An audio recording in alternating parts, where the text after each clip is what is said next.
Hello. Hello.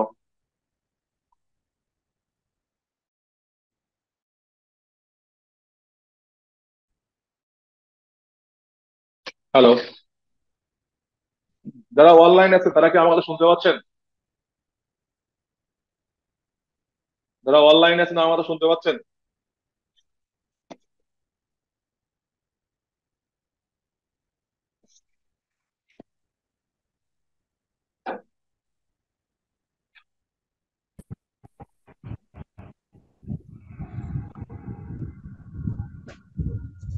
যারা অনলাইনে আমার কথা শুনতে পাচ্ছেন? जी सर।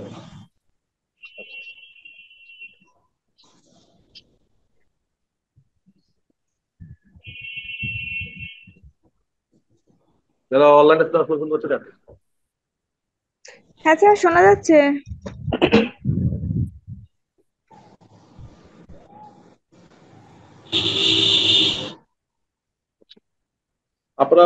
আপনাদের সবাই ফোন আছে না? গ্রুপে অ্যাড আছেন না? ফোনটা ওপেন করেন, জুমে ওপেন করেন দ্রুত।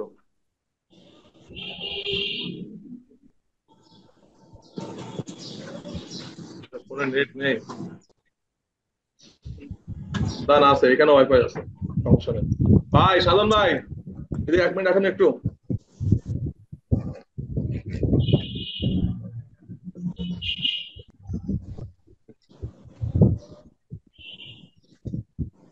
ওই এদের একটু ওয়াইফাইটা ওপেন করে দেন তো, কারণ হচ্ছে ওই যে স্পিকারে কাজ করতেছে না তো।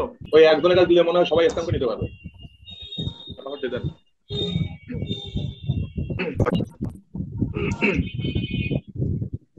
এই রুমে আসেন, এই রুমে, এই রুমে আসেন।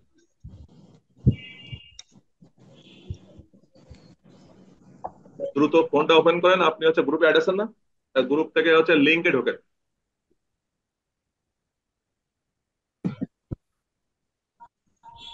আপনি হোয়াটসঅ্যাপ গ্রুপে নাই? আপনি নাই হোয়াটসঅ্যাপ? হ্যাঁ, হোয়াটসঅ্যাপ গ্রুপে দেখেন, গ্রুপ আছে। হোয়াটসঅ্যাপ গ্রুপে যান, হ্যাঁ দেখেন গ্রুপে দেখেন লিঙ্ক দেওয়া হয়েছে। হ্যাঁ, হ্যাঁ হচ্ছে না, ওপেন আছেন, হ্যাঁ জয়েন করেন, জয়েন করেন, জয়েন করবেন, সবাই জয়েন করবেন।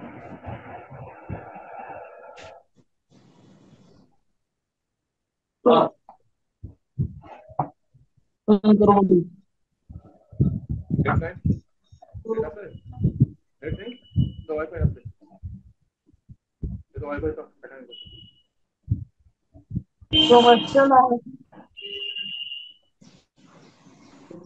একটু কাউন্ট করতে হবে। হ্যাঁ, জয়েন দেন, জয়েন।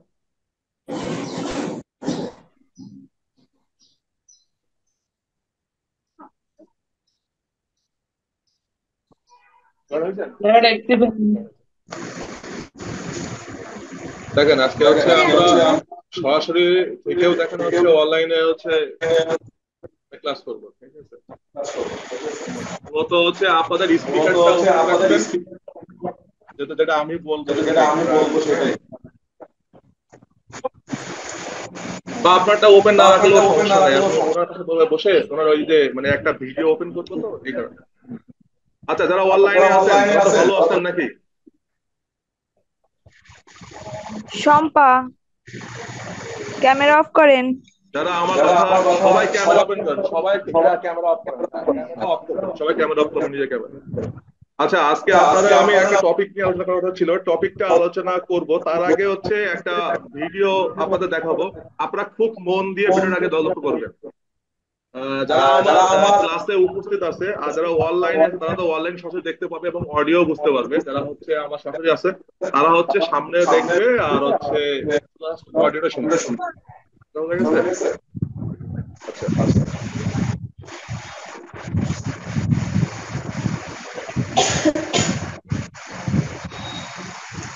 আশা করি সবাই একটা মনে হয় দেখতে পাচ্ছেন।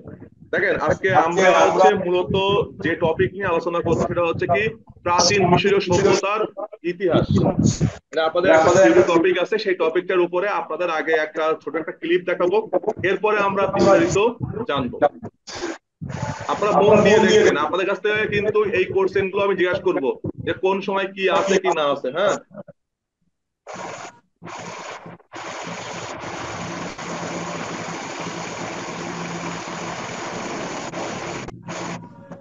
যারা অনলাইনে আছেন তারা কি অডিও শুনতে পাচ্ছেন? শোনা যাচ্ছে? হ্যাঁ, হ্যাঁ, না না, ভিডিও অডিও শোনা যাচ্ছে না বলছে, ভিডিও অডিও অডিও।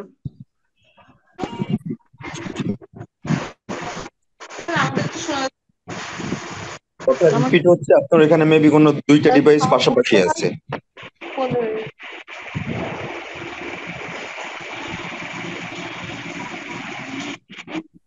ওই যখন ইয়েটা আইছিল ওই সময়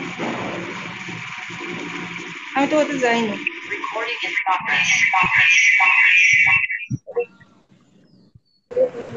এই তো মোট দেখেন আমার এই চিহ্নটা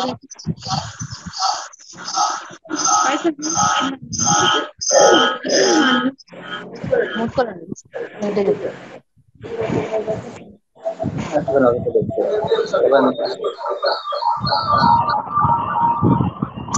আমার মনে হয় কমায় রাখা ভালো।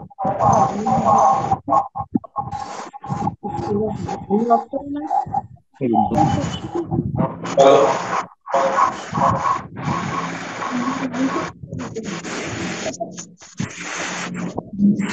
স্যার আমরা এমনি সাউন্ড কমায় রাখি, আমরা তো এমনি আপনার কথা শুনতে পাচ্ছি। আচ্ছা আচ্ছা, যাই হোক, তাহলে হচ্ছে অফ করেন, অফ করেন।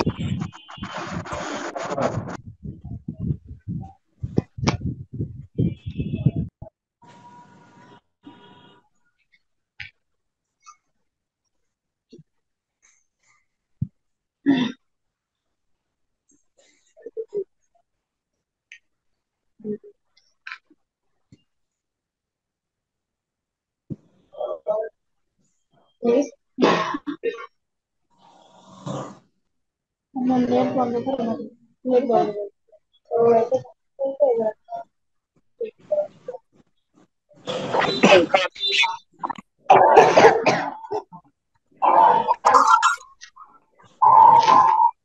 মিউট করে। হ্যালো,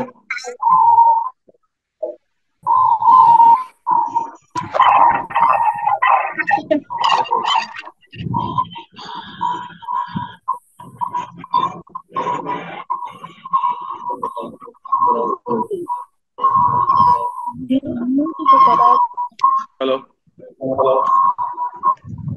হ্যালো, আমার কথা শোনা যাচ্ছে? স্যার কথা তো শুনতে পাচ্ছি বাট দেখতে পাচ্ছি না কিছুই। আচ্ছা আচ্ছা, তবে একটু কাইন্ডলি আপনারা সবাই হচ্ছে আপনাদের এটা ইয়ে করেন, ওই যে ফোনটা একটু মিউট করেন।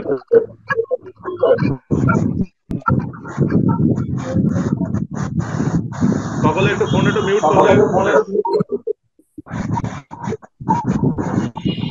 পারবেন না খাতুন, আপনারা একটু মিউট করেন।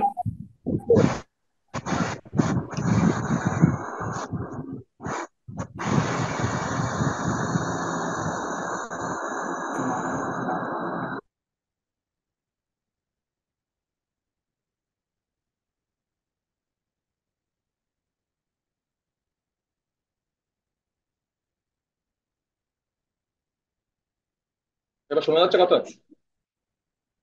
হ্যাঁ,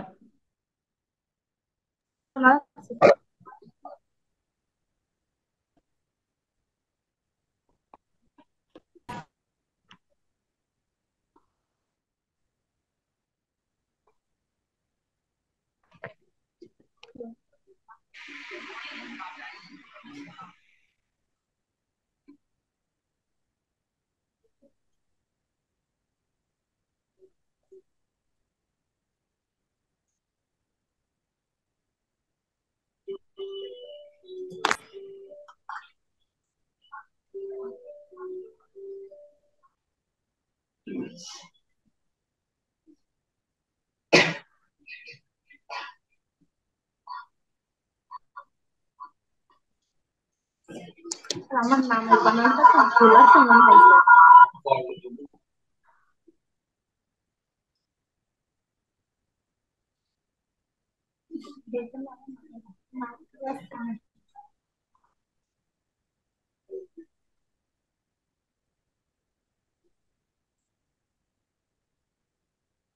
তাহলে তুমি ভুলিয়ে দিয়েছো।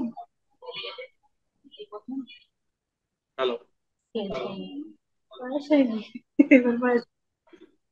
শুনতে পাচ্ছেন আমার কথা? শোনা যাচ্ছে? আচ্ছা। সাউন্ড কমানো।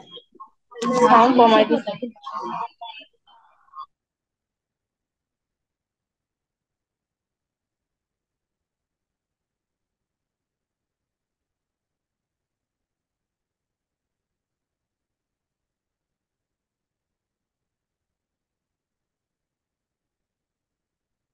শুনতে পাচ্ছেন? শোনা শোনা ছিল বলে গ্রিক ইতিহাসবিদ হেরোডোটাস বিষয়টি বলেছেন এই নরকটা। সকলে এই ভিডিওটা ভালো করে মন দিয়ে দেখবেন। একটু ইয়ে করো, তোমার সাউন্ড করো। এসব কতগুলো ছোট ছোট নগর রাষ্ট্রের বিভক্তি ছিল। এগুলোকে বলা হতো নগর। ৩২০০ খ্রিস্টপূর্বাব্দে মেনেস নামের এক রাজা সমগ্র মিশরকে একত্রিত করে একটি নগর রাষ্ট্র গড়ে তোলেন। দক্ষিণ মিশরের মেমফিস হয় এর রাজধানী। ধর্ম, ফারাও চতুর্থ আমেনহটেপ বহু দেবতার পরিবর্তে একমাত্র সূর্য দেবতার আরাধনার কথা প্রচার করেন। সূর্য দেবতার নাম দেওয়া হয় অ্যাডন। দেবতার নামের সাথে মিল রেখে তিনি নিজের নাম রাখেন ইখনাটন। স্থাপত্য ও ভাস্কর্য, প্রাচীন মিশরের রাজাদের বলা হতো ফারাও। ফারাওদের মৃতদেহ সংরক্ষণের জন্য তৈরি করা হতো পিরামিড। মিশরের সবচেয়ে বড় পিরামিড হচ্ছে ফারাও খুফুর পিরামিড। পিরামিড গড়ে উঠেছিল ভিডিওটা শুরু করতে হবে, দেখ সাউন্ড কি কম হবে।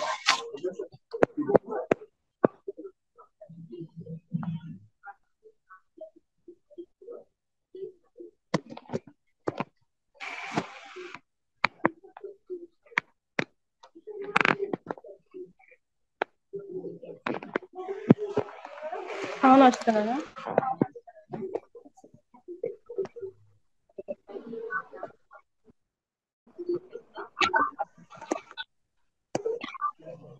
ভিডিও সাউন্ড খুব কম আসছে।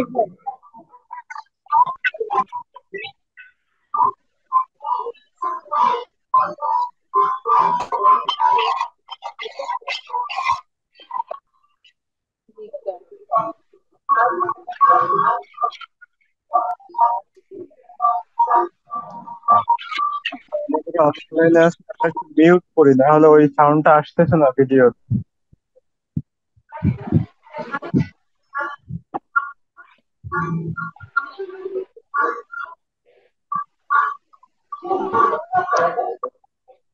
আর ফোনে সাউন্ড হচ্ছে, মিউট করেন। আচ্ছা, আপনাদের মধ্যে কারটা কথা বলতে পারে। এই পছন্দের মধ্যে সমস্যা হচ্ছে।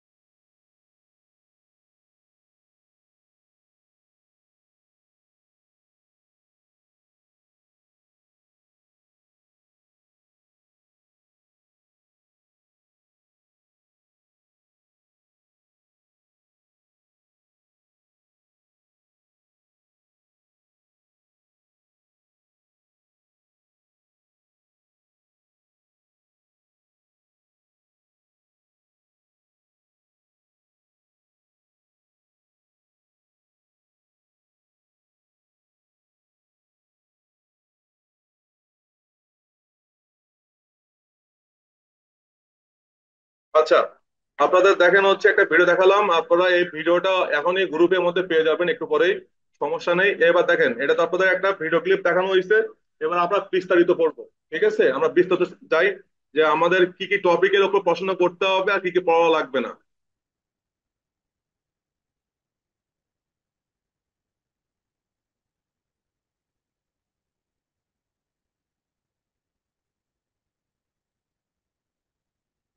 যারা অনলাইনে আছেন তারা হচ্ছে ওই আপনাদের এবার অনলাইন থেকে আপনারা কেটে দেন, যে আমার ব্যাগে হচ্ছে ওখানে আপনারা সবাই বেরিয়ে যান, যারা আছেন তারা বেরিয়ে যান। হ্যাঁ, লিখ নেন। ঠিক আছে,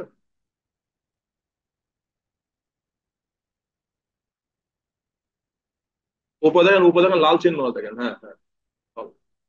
যারা অনলাইনে আছেন তারা কি আমার একটা ইয়ে দেখতে পাচ্ছেন? কথা বলবেন।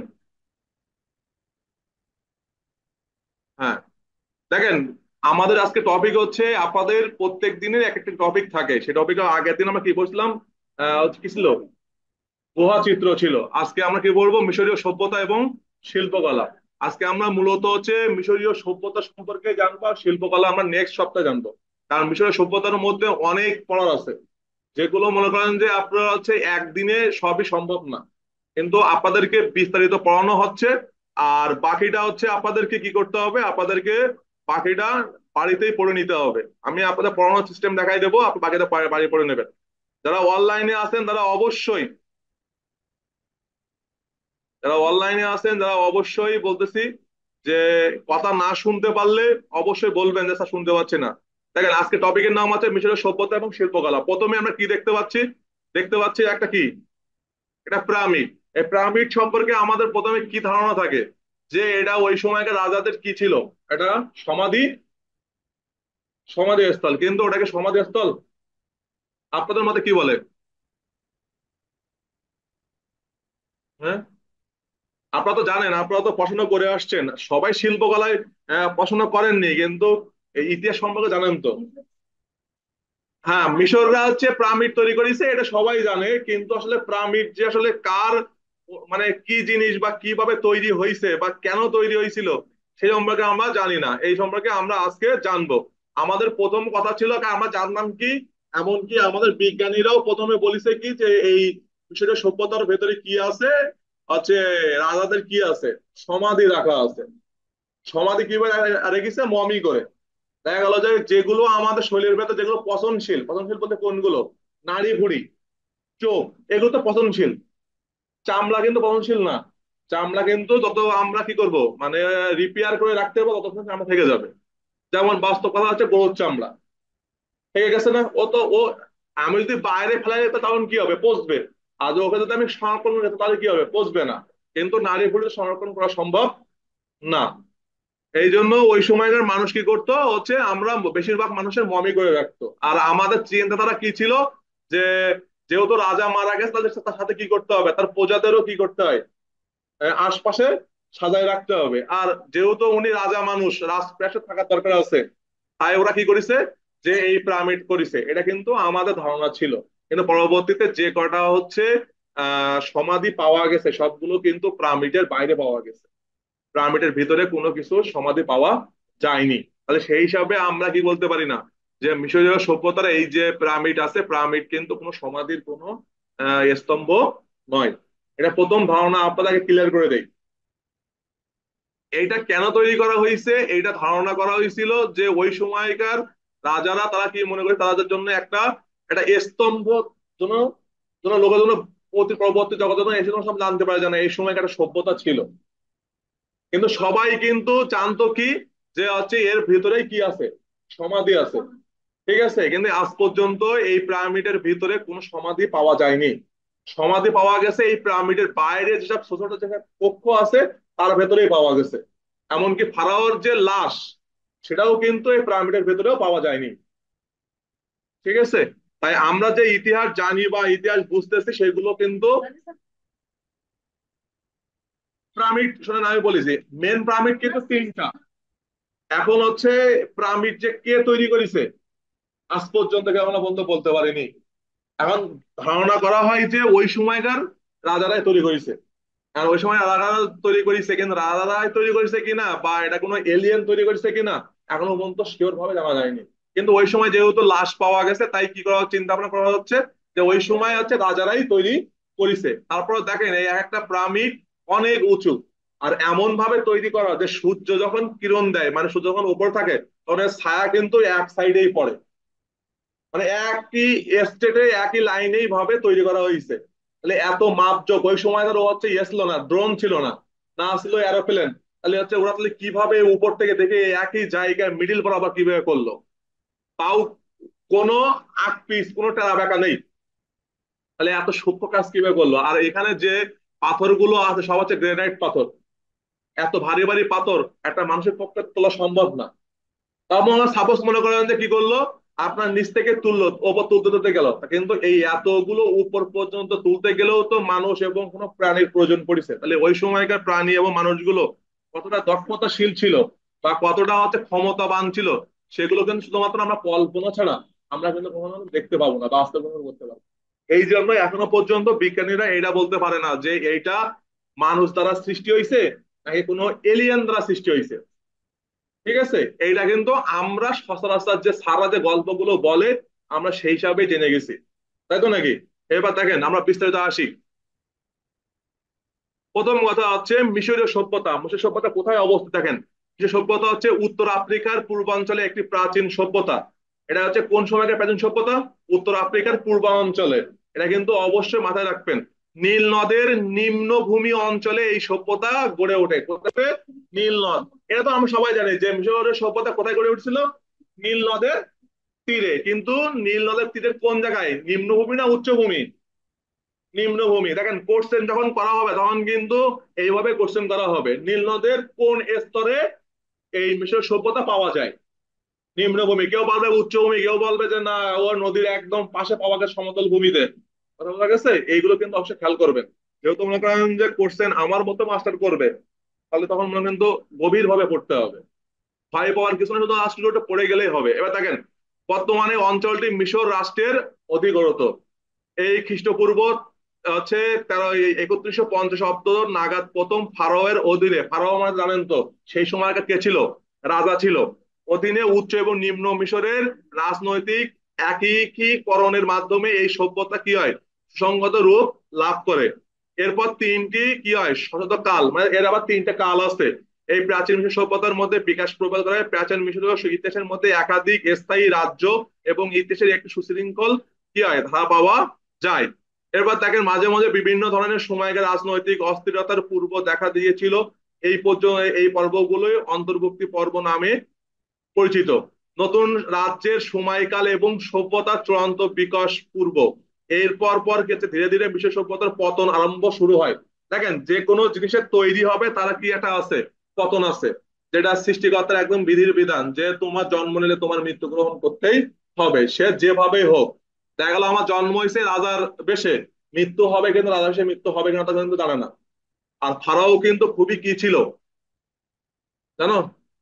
ফারাও ছিল কিন্তু খুবই কি অহংকারী একজন রাজা ছিল। এরপরে আমরা আসি এই যে প্রথম যে প্যারাটা আছে, এটা হচ্ছে মিশরের সভ্যতা সম্পর্কে সংক্ষিপ্ত বর্ণনা। হ্যাঁ, এরপরে দেখো আমরা আসবো হচ্ছে কি, এবার হচ্ছে ইতিহাস।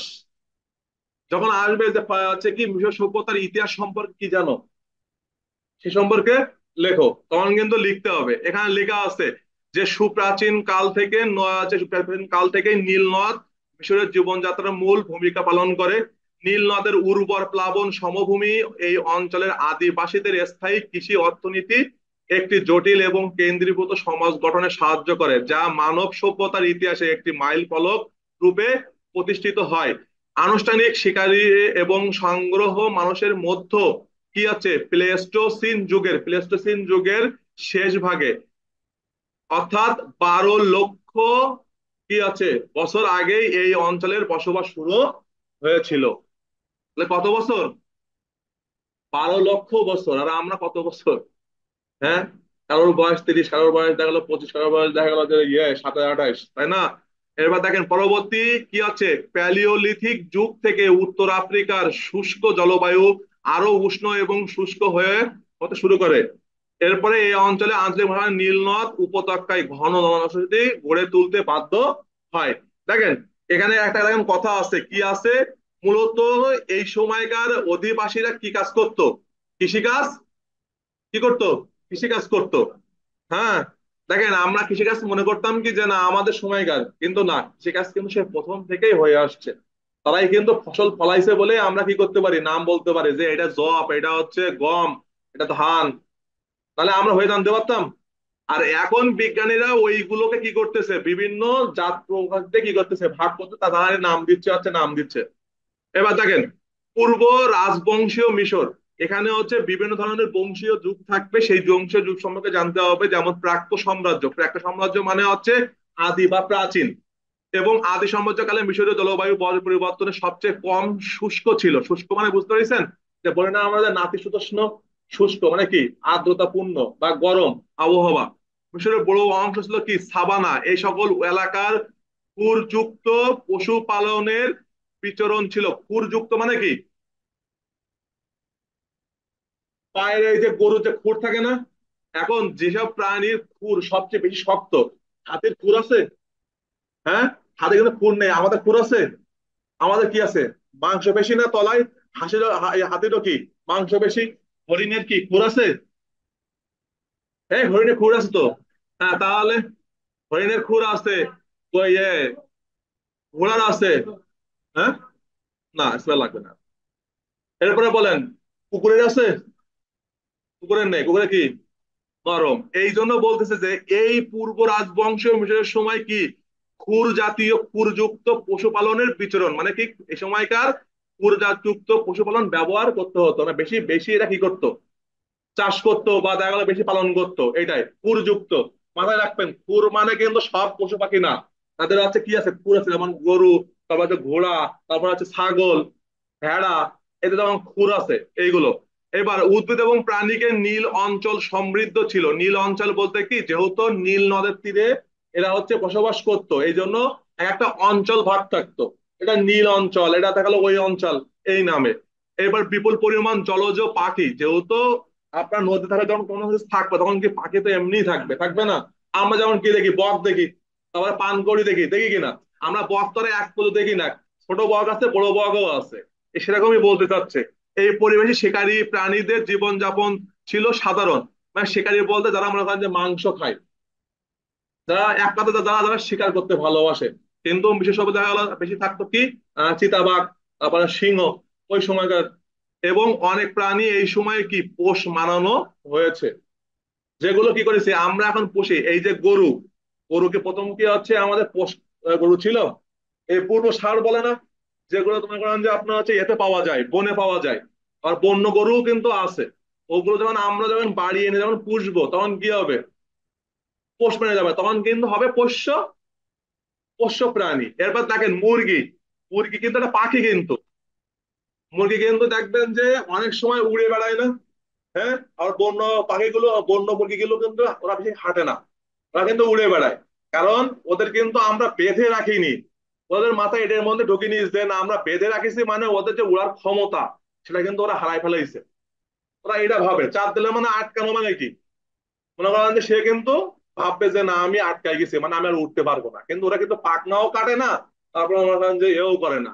এই জন্য বন্য প্রাণী আর পোষ্য প্রাণীর মধ্যে পার্থক্য এই একটাই, যে ওরা বনে থাকে আর আমরা নিয়ে এসে আমাদের কাছে পালন করি, আমাদের মতো নিয়ে চলি বলে ওরা পোষ্য হয়ে গেছে। আর দেখবেন অনেক সময় দেখবেন যে মুরগি দেখবেন যে উড়ে বেড়ায়, আমাদের পোষা প্রাণীও উড়ে বেড়ায় ওই ক্ষেত্রেই। এবার দেখেন আদি রাজবংশীয় যুগ। এবার আদি রাজবংশীয় যুগ হচ্ছে কত আছে, 3050 থেকে কি 2686 খ্রিস্টপূর্ব।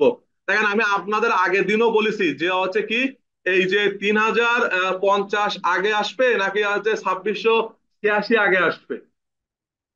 যদি খ্রিস্ট পূর্বাব্দ হয় মানে খ্রিস্টের আগে হয়, তাহলে কিন্তু কি হবে, যেটা শুরু হয় সেই সাল থাকবে পিছনে, আর যে সাল শেষ হয়ে গেছে তাহলে সেই সাল থাকবে থাকবে আগে। কথা বোঝা যাচ্ছেন? আর যখন বলবে যে খ্রিস্টাব্দ, তখন কিন্তু শুরু হবে কিন্তু আপনার সেই 2686 আগে যাবে, আর 30 হচ্ছে 50 কোথায় আসবে, এই জায়গায় আসবে। আর যখন পূর্বাব্দ বলবো মানে আগে বললে, তাহলে ছোটটা এপাশে যাবে আর বড়টা এপাশে আসবে। কথা বোঝা গেছে? এবার দেখেন মিশরীয়, সুমেরীয় এবং আক্কাদীয়, এগুলো আপনারা হয়তো নাম শুনেছেন যখন আপনারা যখন পড়াশোনা করে সমাজ পড়েছেন, এগুলো কিন্তু নাম আপনারা জানেন। এবং প্রাচীন এলামীয় সভ্যতার প্রায় সমসাময়িক ছিল এই যুগ। একটু কঠিন মনে হতে পারে যে এত কঠিন কঠিন নাম স্যার কি করে মুখস্থ করবো, ওই এক দুবার পড়লে যথেষ্ট। খ্রিস্টপূর্ব 3য় শতাব্দীতে মিশরীয় পুরোহিত এবং কি মানেথো তার সুমাহাই পর্যন্ত মিশরের ফারাওদের 30টি রাজবংশের ভাগে ভাগ করে এখনো স্বীকৃত পেয়েছে। তিনি তার ইতিহাস সূচনা করেন মেনি নামের এক রাজাকে দিয়ে, যার ব্যাপারে বেশি বিশ্বাস করা হতো যে তিনি উচ্চ এবং নিম্ন মিশরকে প্রায় কত 3100 খ্রিস্টপূর্বের একত্রিত করেন। তবে মেনির ব্যাপারে সমসাময়িক কোনো রেকর্ড পাওয়া যায় না। অনেক পণ্ডিত মেনিকে প্রকৃতপক্ষে ফারাও নারমার মনে করেন। মানে দেখেন এখানে কিন্তু সবই কিন্তু ভাবনা, ভাবনা ছাড়া কোনো কিছু নেই। কারণ কি এখানে দেখেন যারা মনে করেন পণ্ডিত, পণ্ডিত বলতে যাদেরকে আমরা যারা বলি রিসার্চ যারা করে তাদেরকে পণ্ডিত বলি। এরা পণ্ডিত, এদেরকে বলা হয়েছে যে মেনি হচ্ছে কি ফারাওর কি নারমার মানে মনে করেন, মানে ফারাও যে ওই সময়কার মেনি নামে ছিল তাই বলতে চাচ্ছে এরা। এবার দেখেন প্রথম অন্তর্বর্তী যুগ